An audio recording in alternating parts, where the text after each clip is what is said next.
إن الحمد لله نحمده ونستعينه ونستغفره ونعوذ بالله من شرور أنفسنا ومن سيئات أعمالنا من يهد الله فلا مضل له ومن يضلل فلا هادي له أشهد أن لا إله إلا الله وحده لا شريك له وأشهد أن محمدًا عبده ورسوله صلى الله عليه وعلى آله وصحبه وسلم تسليما كثيرا. أما بعد, para pendengar dan ibu-ibu dan para akhwat hadirat yang dirahmati oleh Allah Subhanahu wa taala, Assalamualaikum warahmatullahi wabarakatuh.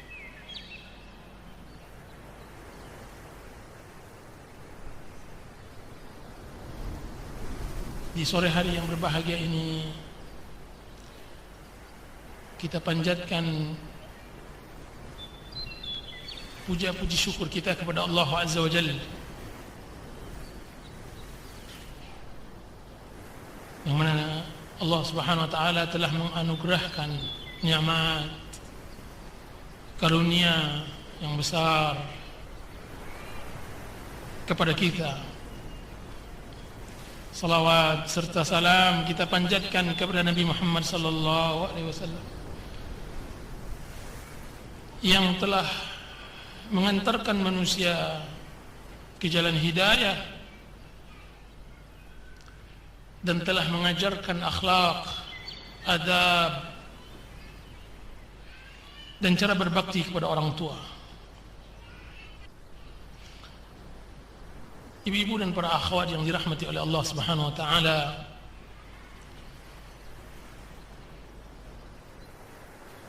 jika seandainya suatu ucapan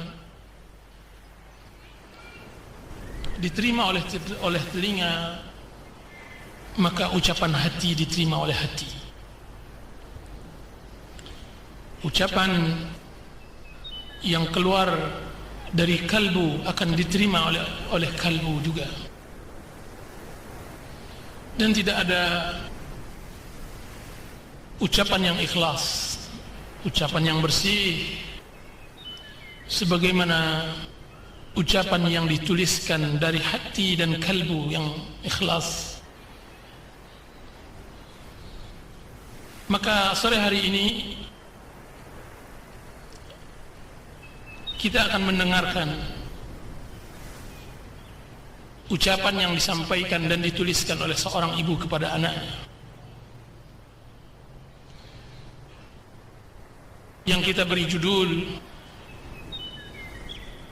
kajian kali ini, yaitu Kutitip surat ini untukmu. Kutitip surat ini untukmu.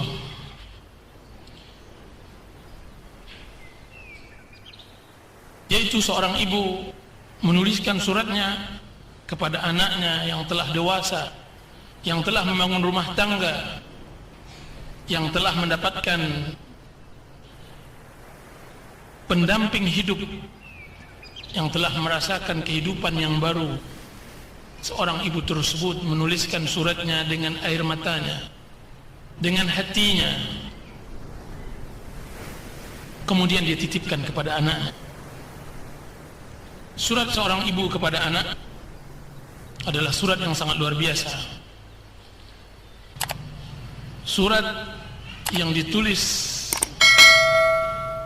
karena cinta dan didorong oleh rasa kasih sayang. Maka kajian kita ini insyaallah ta'ala membahas tentang surat yang ditulis oleh ibu tersebut dan apa jawaban si anak dari surat yang ditulis oleh ibunya. Para pendengar, ibu-ibu dan para akhwat yang dirahmati oleh Allah Subhanahu wa taala, surat ini ditulis oleh seorang ibu dalam bahasa Arab, yang mana dia memiliki anak bujangnya yang baru menikah. Kemudian saya format dengan format bahasa kita untuk dimudahkan. Apa kata ibu tersebut? Dia mengatakan, untuk anakku yang kusayangi di bumi Allah Ta'ala, segala puji ibu panjatkan kehadirat Allah Ta'ala yang telah memudahkan ibu untuk beribadah kepadanya. Salawat serta salam ibu sampaikan kepada Nabi Muhammad sallallahu alaihi wasallam, keluarga dan para sahabatnya. Wahai anakku, surat ini datang dari ibumu yang selalu dirundung sengsara. Setelah berpikir panjang, ibu mencoba untuk menulis dan menggoreskan pena, sekalipun keraguan dan rasa malu menyeliputi diri. Setiap kali menulis, setiap itu pula gores tulisan terhalangi oleh tangis, dan setiap kali menitikkan air mata, setiap itu pula hati terluka. Wahai anakku, sepanjang masa yang telah engkau lewati, kulihat engkau telah menjadi laki-laki dewasa, laki-laki yang cerdas dan bijak. Karenanya engkau pantas membaca tulisan ini, sekalipun nantinya engkau akan remas kertas ini lalu engkau robek, sebagaimana sebelumnya engkau telah remas hati ibu dan telah engkau robek pula perasaannya. Wahai anakku, 25 tahun telah berlalu, dan tahun-tahun itu merupakan tahun kebahagiaan dalam kehidupanku. Suatu ketika dokter datang menyampaikan tentang kehamilanku, dan semua ibu sangat mengetahui arti kalimat tersebut. Bercampur rasa gembira dan bahagia dalam diri ini, sebagaimana ia adalah awal mula dari perubahan fisik dan emosi ibu. Semenjak kabar gembira tersebut, aku membawamu 9 bulan tidur, berdiri, makan, dan bernapas dalam kesulitan. Akan tetapi itu semua tidak mengurangi cinta dan kasih sayangku kepadamu. Bahkan ia tumbuh bersama berjalannya waktu. Aku mengandungmu, wahai anakku, pada kondisi lemah di atas lemah. Bersamaan dengan itu aku begitu gembira tatkala merasakan melihat terjangan kakimu atau balikan badanmu di perutku. Aku merasa puas setiap aku menimbang diriku, karena semakin hari semakin bertambah berat perutku.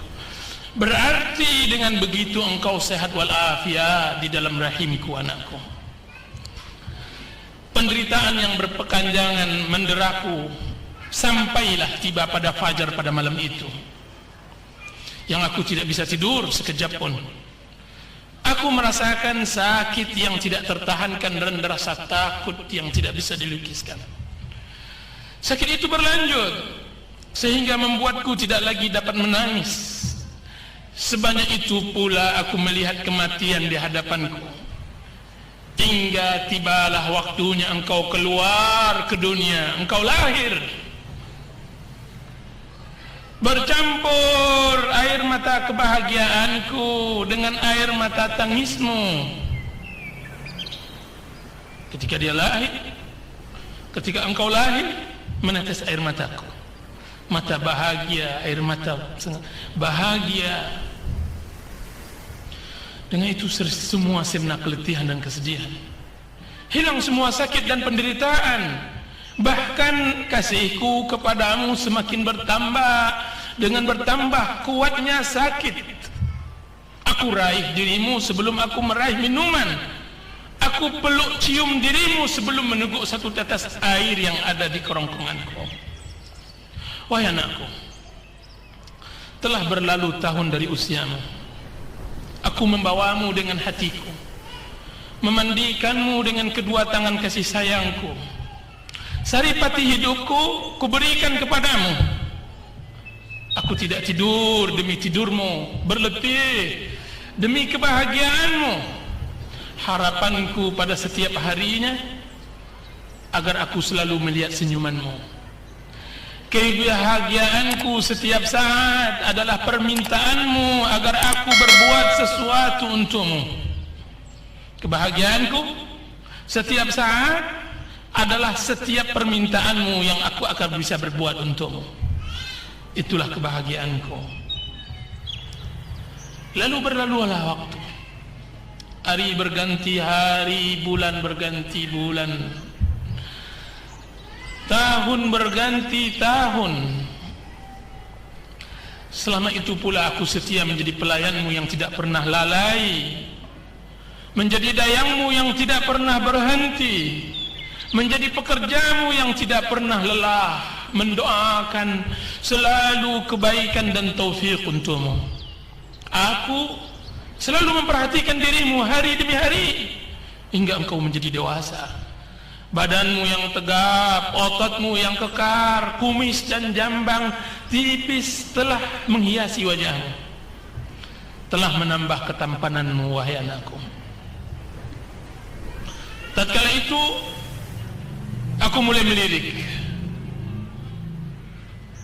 Tatkala itu hadirat, aku mulai melirik ke kiri dan ke kanan demi mencari pasangan hidupmu. Semakin dekat hari perkawinanmu, semakin dekat pula hari kepergianmu. Semakin dekat hari perkawinanmu anakku, semakin dekat pula hari kepergianmu. Tatkala itu hatiku serasa teriris-iris, air mataku mengalir. Entah apa rasanya hati ini. Bahagia telah bercampur dengan duka, tangis telah bercampur pula dengan tawa. Bahagia karena engkau mendapatkan pasangan, karena engkau telah mendapatkan jodoh, engkau telah mendapatkan pendamping hidup. Sedangkan sedih karena engkau adalah pelipur hatiku yang akan berpisah sebentar lagi dari diriku. Waktu pun berlalu seakan-akan aku menyeretnya dengan berat. Kiranya setelah perkawinan itu aku tidak lagi mengenal dirimu. Setelah perkawinanmu itu aku tidak lagi mengenal dirimu. Senyummu yang selama ini menjadi pelipur duka dan kesedihanku sekarang telah sirna bagaikan matahari yang ditutupi oleh kegelapan malam. Tawamu yang selama ini kujadikan buluh perindu sekarang telah tenggelam seperti batu yang dijatuhkan ke dalam kolam yang hening. Dengan dedaunan yang keguguran, aku benar-benar tidak mengenalmu lagi karena engkau telah melupakanku dan melupakan hakku. Aku benar tidak mengenalmu lagi, wahai anakku, karena engkau telah melupakanku dan melupakan hakku. Terasa lama hari-hari yang kelewati hanya untuk ingin melihat rupamu. Jadi ibu ini mulai merasakan kesepian setelah menikah anaknya. Detik demi detik ku hitung demi mendengar suaramu. Akan tetapi penantian kerusakan sangat panjang.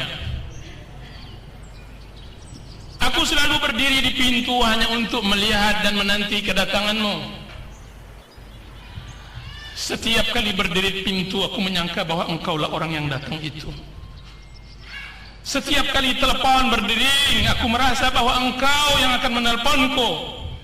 Setiap suara kendaraan yang lewat aku merasa bahwa engkaulah yang datang.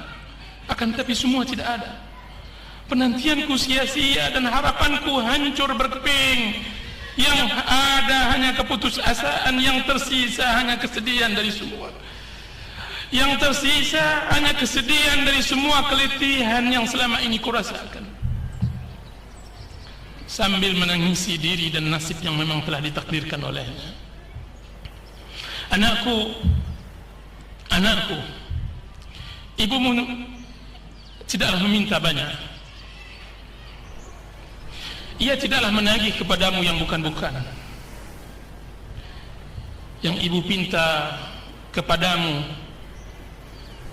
jadikan ibumu sebagai sahabat dalam kehidupanmu. Jadikanlah ibumu yang malang ini sebagai pembantu di rumahmu. agar bisa juga aku bisa menatap wajahmu, agar ibu teringat pula dengan hari-hari bahagia masa kecilmu. Dan ibu memohon kepadamu, nak, janganlah engkau pasang jerat permusuhan denganku. Janganlah engkau pasang jerat permusuhan dengan ibumu. Jangan engkau buang wajahmu ketika ibu hendak memandang wajahmu.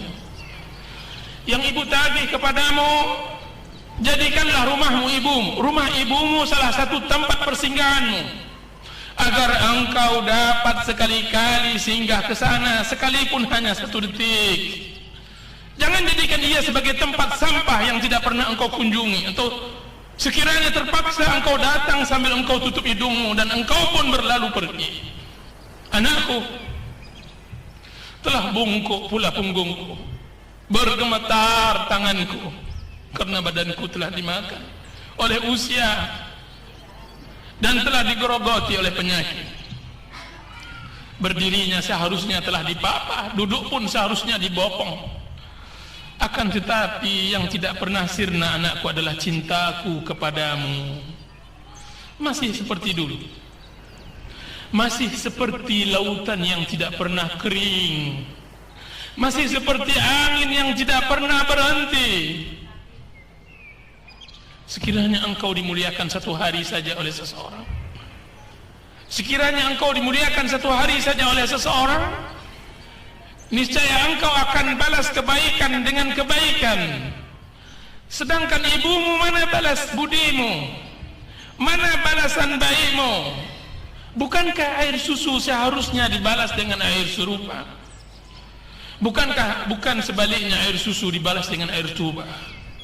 Dan bukankah Allah Ta'ala telah berfirman, hal jazaa'ul ihsan illa al-ihsan? Bukankah balasan kebaikan kecuali dengan kebaikan yang serupa? Sampai begitukah keras hatimu dan sudah begitu jauhkah dirimu setelah berlalunya hari dan berselangnya waktu? Wahai anak, setiap kali aku mendengar bahwa engkau bahagia dengan hidupmu, setiap itu pula bertambah kebahagiaanku. Bagaimana tidak? Karena engkau adalah buah dari kedua tanganku. Engkau adalah hasil dari kelitihanku. Engkaulah laba dari semua usahaku. Dosa apakah yang telah kuperbuat sehingga engkau jadikan diriku musuh bebuyutanmu? Apakah aku pernah salah pada suatu hari dalam bergaul denganmu? Atau pernahkah aku berbuat lalai dalam melayanimu? Tidak dapatkah engkau menjadikanku pembantu yang terhina sekian banyak dari pembantu-pembantumu yang mereka semua telah engkau beri upah? Tidak dapatkah engkau berikan sedikit perlindungan kepadaku di bawah naungan kebesaranmu? Dapatkah engkau sekarang menganugerahkan sedikit kasih sayang demi mengobati derita orang tua yang malang ini? Dan Allah Subhanahu wa Ta'ala mencintai orang-orang yang berbuat baik. Innallaha yuhibbul muhsinin.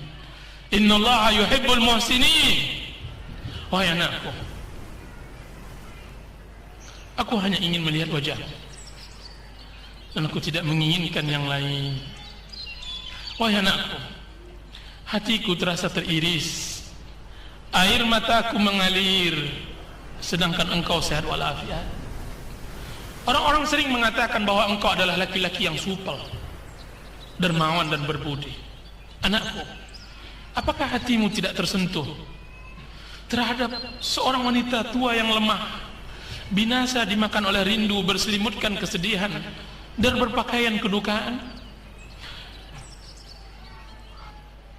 Berselimutkan kesedihan dan berpakaian kedukaan.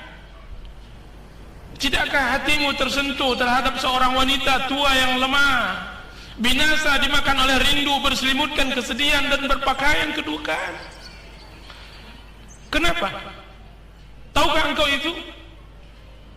Karena engkau telah berhasil mengalirkan air matanya, karena engkau telah membalasnya dengan luka di hatinya, karena engkau telah pandai menikam dirinya dengan belati durhakamu, tepat menghunjam jantungnya, karena engkau telah berhasil pula memutuskan tali silaturahim, karena engkau telah berhasil pula memutuskan tali silaturahim. Wahai anakku, ibumu inilah sebenarnya pintu surga, maka titilah jembatan itu menujunya. Lewatilah jalannya dengan senyuman yang manis, pemaafan dan balas budi yang baik. Semoga aku bertemu denganmu di sana dengan kasih sayang Allah Ta'ala, sebagaimana di dalam hadis, al-walidu awsatu abwabil jannah, fa in syi'ta fa'adhi' dhalika al-bab aw ihfadhhu. Orang tua adalah pintu surga yang di tengah. Sekiranya engkau mau, sia-siakanlah pintu itu atau jagalah. Hadis dikeluarkan oleh Imam Ahmad. Anakku, aku mengenalmu sejak dahulunya. Semenjak engkau telah beranjak dewasa, bahwa engkau sangat tamak dengan pahala. Aku tahu bahwa engkau sangat tamak dengan pahala. Engkau selalu bercerita tentang keutamaan berjamaah. Engkau selalu bercerita terhadapku tentang keutamaan saf pertama di dalam salat berjamaah. Engkau selalu mengungkapkan tentang infak, tentang bersedekah. Akan tapi satu hadis yang kau lupakan, nak. Satu hadis yang kau lupakan. Satu keutamaan besar yang kau telah lalaikan, yaitu bahwa Nabi sallallahu alaihi wasallam telah bersabda, sebagaimana yang diriwayatkan oleh Abdullah bin Mas'ud. قال سألت رسول الله صلى الله عليه وسلم فقلت يا رسول الله أي الأعمال أفضل؟ قال الصلاة لميقاتها. قلت ثم ماذا يا رسول الله؟ قال بر الوالدين. قلت ثم ماذا يا رسول الله؟ قال الجهاد في سبيل الله. ثم سكت عني رسول الله صلى الله عليه وسلم ولو استزدته لزادني. متفق عليه. Dari Abdullah bin Mas'ud radhiyallahu anhu berkata, aku bertanya kepada Rasulullah sallallahu alaihi wasallam, wahai Rasulullah, amal apa yang paling mulia? Beliau berkata, salat pada waktunya. Aku berkata kemudian, apa ya Rasulullah? Beliau berkata, berbakti kepada kedua orang tua. Berbakti kepada kedua orang tua. Aku berkata kemudian, wahai Rasulullah. Beliau menjawab, jihad di jalan Allah. Lalu beliau diam. Sekiranya aku bertanya lagi, niscaya beliau akan menjawabnya. Itulah hadis Abdullah bin Mas'ud. Wahai anakku, ini aku, ibumu, pahalamu, tanpa engkau harus memerdekakan budak atau banyak-banyak berinfak. Tanpa engkau harus banyak-banyak bersedekah, aku pahalamu. Pernahkah engkau mendengar seorang yang telah meninggalkan keluarga dan anak-anaknya dan berangkat jauh dari negerinya untuk mencari tambang emas? Pernahkah engkau mendengar cerita itu? Seorang suami meninggalkan keluarga dan anak-anaknya berangkat jauh ke negeri seberang, ke negeri entah berantah untuk mencari tambang emas untuk menghidupkan keluarganya. Dia salami satu persatu. Dia ciumi istrinya, dia sayangi anaknya. Dia mengatakan, ayah kalian wahai anak-anak, aku akan berangkat ke negeri yang ayah sendiri tidak tahu. Ayah akan mencari emas. Rumah kita yang rehat ini jagalah. Ibu kalian yang tua renta ini jagalah. Berangkatlah suami tersebut. Suami yang berharap untuk pergi jauh untuk mendapatkan emas, untuk membesarkan anak-anaknya, untuk membangun istana dari rumah ke rumah reotnya. Akan tetapi apa yang terjadi?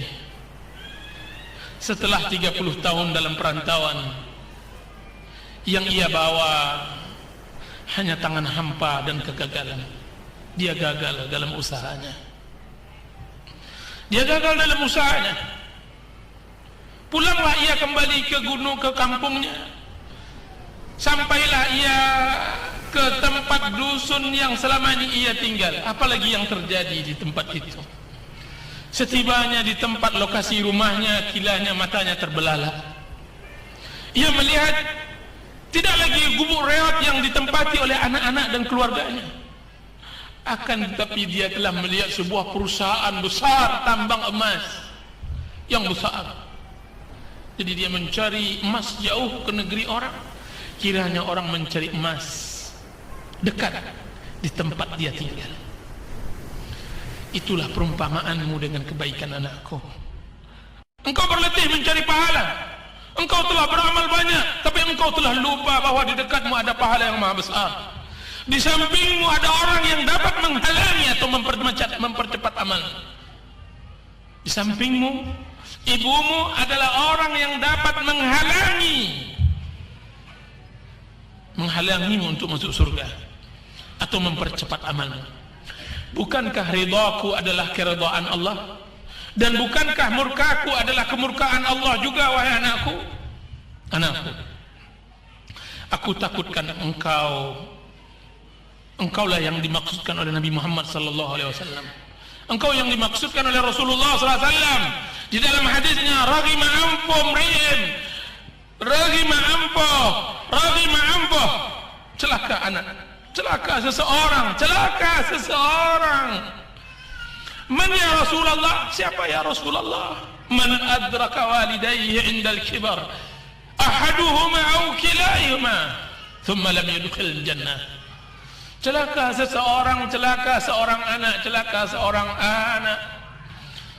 Siapa ya Rasulullah? Siapa mereka orang yang celaka tersebut, yang sengsara tersebut, yang merugi tersebut? Siapa mereka? Seorang yang mendapatkan kedua orang tuanya, satu atau keduanya, akan tetapi tidak membuat dia masuk surga. Celaka seorang anak mendapatkan kedua orang tuanya, hidup bersamanya, berteman dengannya, melihat wajahnya, akan tapi tidak memasukkan dia ke surga. Hadis dikeluarkan oleh Imam Muslim. Anakku, aku tidak akan angkat keluhan ini ke langit. Aku tidak akan kadukan duka ini kepada Allah. Karena sekiranya keluhan ini, jika seandainya telah membumbung, menembus awan, melewati pintu-pintu langit, maka akan menimpamu kebinasaan dan kesengsaraan yang tidak ada obatnya dan tidak ada tabib yang dapat menyembuhkannya. Aku tidak akan melakukannya, wahai anakku. Tidak. Aku tidak akan melakukannya, wahai anakku. Tidak. Bagaimana aku akan melakukannya sedangkan engkau adalah jantung hatiku? Bagaimana ibu ini kuat menganahkan tangannya ke langit sedangkan engkau adalah pelipur lara hatiku? Bagaimana ibu tega melihatmu merana terkena doa mustajab, padahal engkau bagiku adalah kebahagiaan hidupku. Engkau bagiku adalah kebahagiaan hidupku. Bangunlah nak, bangunlah, bangkitlah nak. Uban sudah mulai merambat di kepalamu. Uban akan berlalu masa sehingga engkau akan menjadi tua pula. Engkau akan menjadi tua. Al-jaza'u min jinsil amal. Sebagaimana engkau akan berbuat, sebegitulah orang akan berbuat kepadamu. Al-jaza'u min jinsil amal. Ganjaran sesuai dengan amal yang engkau telah tanamkan. Engkau akan memetik sesuai dengan apa yang engkau tanam. Aku tidak ingin engkau menulis surat ini. Aku tidak ingin engkau menulis surat yang sama dengan air matamu kepada anak-anakmu sebagaimana aku telah menulisnya kepadamu. Wahai anakku, bertakwalah kepada Allah. Bertakwalah, takutlah engkau kepada Allah. Berbaktilah kepada ibu. Peganglah kakinya, sesungguhnya surga di kakinya. Basuhlah air matanya, balurlah kesedihannya, kencangkan tulang ringkihnya, dan kokohkan badannya yang telah lapuk. Anakku, setelah engkau membaca surat ini terserah padamu Apakah engkau sadar dan engkau akan kembali, atau engkau akan merobeknya? Sallallahu ala nabiyyina Muhammadin wa ala alihi wa sahbihi wasallam. Dari ibumu yang merana. Itulah hadirat ibu-ibu dan para akhwat, surat yang ditulis, yang sangat luar biasa, ditulis oleh seorang ibu kepada bujangnya, kepada pemudanya, kepada anaknya yang baru menikah atau yang telah menikah, telah mendapatkan beberapa anak. Perasaan seorang ibu yang sangat sensitif. قل يا عبادي الذين أسرفوا على أنفسهم لا تقنطوا من رحمة الله